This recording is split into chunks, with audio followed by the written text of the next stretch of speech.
صدای ایرانم، برا خاک و دیارم جنگیدم با دست خالی. جلو تیر و رگبارم، یکی با ضعف مالی، یکی شکم خالی، یکی غنی ولی جاری خون و تو جو. کدوم خیابونا نداد بوی خون؟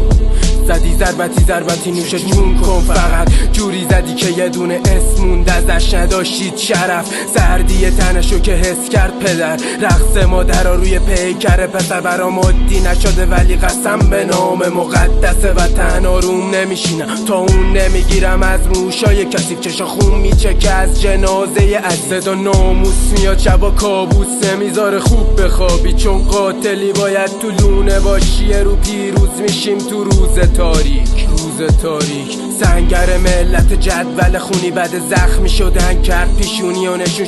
شب شده خونواده چشم انتظار، مامان زنگ نزن تو کاور تن و بدنمون.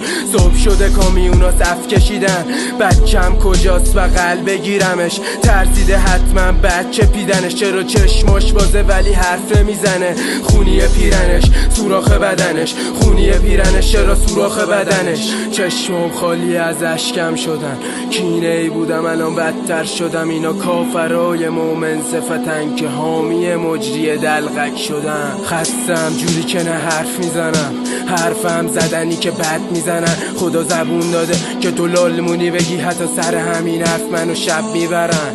پایینمون برای سادگی، چرا تشنه خونم من این ظالمین. دیگه آسمونم داره گریه میکنه، میخواد بشوره زمینو ولی پاک نمیکنه. نه پاک نمیکنه، شاد نمیکنه. چیزی مادر وطنو که بچه‌شو خوراک قبرا میکنه.